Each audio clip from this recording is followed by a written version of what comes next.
Olá, tudo bem com você? Seja bem-vindo a mais um vídeo no canal Ciência com Letícia. O meu nome é Letícia Dalla Vecchia Henschel e eu fico muito feliz que você esteja aqui comigo hoje. E hoje eu vou falar sobre alguns conceitos da física que vieram para a fisiologia e que a gente se assusta na hora que vai estudar, né? Porque a gente chega estudando fisiologia pensando, não, né? A área da saúde não tem física, não tem matemática, eu estou livre. Mas não é bem assim que a banda toca, porque basicamente a física está atuando em tudo, né? Então, obviamente, nos sistemas biológicos ela também está atuando e é importante que a gente entenda alguns conceitos, então, quando vai estudar fisiologia da área da física. Então, assim, não vamos nos assustar, tá tudo sob controle, não é nada muito complexo. Mas só pra gente relembrar mesmo e entender como que isso é importante pra gente entender os sistemas biológicos, tá? E hoje eu vou falar mais, né? Na verdade, tem muita coisa da física que a gente estuda dentro da fisiologia, tanto que tem uma matéria que normalmente predispõe a fisiologia, que é a biofísica, né? Mas eu só queria trazer alguns conceitos relacionados à energia, né? Como que os sistemas biológicos utilizam energia, de uma maneira simplificada, obviamente, mas trazendo então esse viés físico, esse viés da área da física, tá? Então, energia nada mais é do que a capacidade de realizar um trabalho. E se vocês lembram, a fórmula para calcular trabalho é força vezes distância. Então, para que eu consiga exercer uma força através de uma distância, eu preciso de energia, tá? E energia é a capacidade de realizar este trabalho, tá? Então, a energia vai ser utilizada, obviamente, em sistemas biológicos, tá? E quais são os tipos de trabalho, né, que a gente tem dentro de um sistema biológico? Vamos falar de um ser humano, né, de um organismo humano. A gente tem o trabalho químico, que é basicamente a capacidade de sintetizar e de quebrar ligações químicas para promover os processos celulares. Nós temos o trabalho de transporte, que é a capacidade da célula de conseguir transportar moléculas de um lado para o outro da membrana ou de um lado para o outro de um organismo. E também temos o trabalho mecânico, que é responsável, no nosso caso, pela capacidade da gente exercer movimento. Então, o nosso corpo em movimento, ele está realizando um trabalho, porque eu estou exercendo uma força através de uma distância. Tá? Então, a energia vai ser essa capacidade de realizar trabalho e dentro de um sistema biológico, no caso um ser humano, a gente pode falar de trabalho químico, de trabalho de transporte e também de trabalho mecânico. Isso só para contextualizar um pouco a importância disso no nosso sistema, tá? Além disso, tem uma coisa que é interessante, que é falar um pouco de tipo de energia, né? Nós temos energia cinética e nós temos energia potencial. Toda vez que eu ouço a palavra cinética, me vem movimento na cabeça, tá? Então, vamos pensar num sistema biológico, num corpo humano. Nós temos moléculas e elas se difundem, né, conforme os gradientes, as concentrações, e essa difusão é o movimento, certo? Então, a gente tem energia cinética. Quando a gente tem algo se movimentando, uma molécula se movimentando, nós temos energia cinética, tá? Então, ela está atuando no nosso organismo. Já o que é a energia potencial? É uma energia que ela está armazenada, mas que pode ser convertida em energia cinética. Lembra que a energia não surge do nada, né? A energia é convertida de uma forma de energia para outra forma de energia, né? E isso, na verdade, é a primeira lei da termodinâmica que eu já vou explicar.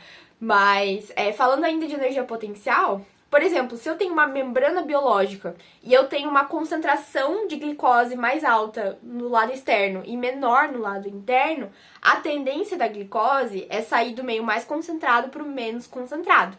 Este movimento vai se utilizar de energia cinética.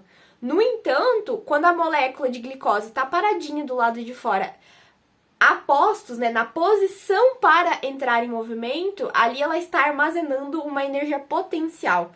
Ela tem potencial para virar uma energia cinética. Então, as moléculas, elas têm energia, o estado delas é energético, né? Então, ali, a glicose, na iminência de ir de um lado da membrana para o outro, ela tem energia potencial armazenada, e essa energia potencial armazenada pode ser convertida em energia cinética quando ela entra em movimento para entrar dentro de uma célula. Tá? Então, eu acho isso muito doido, aplicar os conceitos de física em sistemas biológicos, mas eu acho muito interessante. E é bom a gente ter essa visão, né, das ciências como uma forma integrada, não isolada, né? E isso faz com que a gente entenda os processos que acontecem dentro do nosso corpo, tá? E aí, como eu falei, eu queria falar da primeira e da segunda lei da termodinâmica, que obviamente também estão atuando no nosso organismo, né? Então, quando a gente fala da primeira lei da termodinâmica, o que ela diz? Ela diz que a energia, ela é, digamos, finita. A gente tem um universo e o universo tem uma quantidade X de energia e não tem como aumentar essa energia. Ela vai ser sempre constante, tá? E o universo é como se fosse um sistema fechado, né, dentro dessa visão. O nosso organismo, no entanto, ele é um sistema aberto. Isso quer dizer o quê? Que ele troca substâncias e energia com o meio. Então, para manter o nosso organismo vivo, nós precisamos de energia externa, tá? E isso vem, por exemplo, na forma de alimentos. Por isso que a gente ingere macromoléculas que vêm de outros animais ou de plantas, utiliza a energia armazenada nessas ligações químicas para usar essa energia a nosso favor no nosso organismo, tá? Então, a gente importa energia e converte essa energia, às vezes, em energia química, em energia térmica, porque a gente também perde calor para o ambiente. Então, nós estamos em constante recebimento de energia externa e também perda de energia, tá? E isso é legal a gente entender, porque é assim que o nosso organismo se mantém vivo. E a gente entende também, que é o outro ponto, mas eu já vou falar, que exige gasto energético pra gente manter o nosso organismo, tá? Eu gostei de um exemplo. Tudo que eu tô falando aqui tá no livro Silverthorne, Fisiologia Humana, uma abordagem integrada da pesquisadora Silverthorne, tá? Que é um livro didático excelente pra gente estudar principalmente a fisiologia básica, né? Tem uma coisa aqui que ela traz que eu achei bem interessante, que ela fala da eficiência dos nossos processos fisiológicos, né? Porque a gente perde energia durante um processo. A gente não é 100% eficiente, né? Então, essa perda de energia, ela traz um exemplo que eu achei muito interessante, que ela fala que 70% da energia utilizada no exercício físico, por exemplo, você tá lá fazendo musculação, né? Tá fazendo rosca direta, foi fazer leg press, você fez a sua musculação. 70% da energia que você utilizou para fazer esse exercício físico, ela é dissipada na forma de calor. E só mais ou menos 30% é realmente usada para fazer essa contração muscular. Então, olha como o nosso corpo muitas vezes não é tão eficiente assim, mas digamos, o máximo que ele consegue fazer. Tá? Então, isso acontece justamente porque somos um sistema aberto. Então, nós temos troca de energia com o ambiente o tempo todo, tá? E por fim, eu queria falar da segunda lei da termodinâmica, né, para finalizar o raciocínio desse vídeo, falando um pouco de termodinâmica, então. Falei, então, que a energia é constante no sistema fechado, mas no sistema aberto nós temos trocas, né?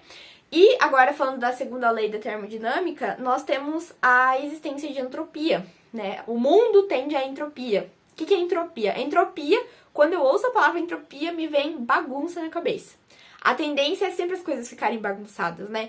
Você vive numa casa, a tendência é sempre ficar bagunçada, né? Você gasta energia para manter as coisas no lugar. E no nosso corpo é a mesma coisa, tá?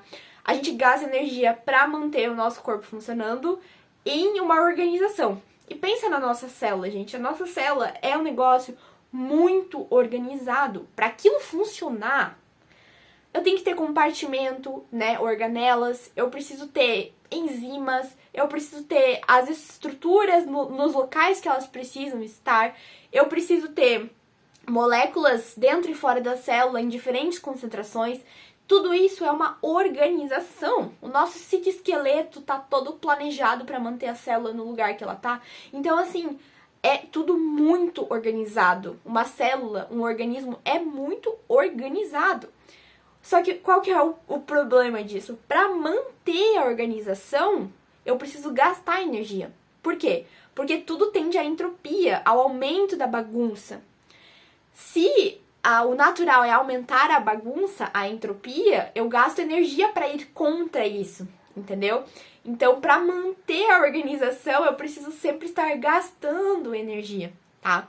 E isso é muito doido, eu acho isso fantástico. E é isso que faz com que nós precisamos importar energia de outras substâncias, né, de outras macromoléculas, de ligações químicas de macromoléculas, para conseguir manter a nossa célula organizada do jeito que ela precisa estar para que os processos celulares consigam ser efetuados.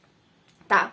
E eu acho isso fascinante e é por isso que eu tô aqui compartilhando com vocês essa relação, então, da física com a fisiologia quando a gente fala do uso de energia. Claro que a física também vai estar quando a gente estuda bioeletrogênese, quando a gente estuda pressão, né, pressão arterial e tal, mas isso é assunto para outro vídeo. Hoje eu tô aqui pra focar realmente na energia e na termodinâmica que a gente estuda lá na física, tá bom? E se você gostou desse vídeo, gostou de saber aí a relação entre física e fisiologia, deixa aqui o seu like e comenta aqui embaixo se você ficou com alguma dúvida, tá bom?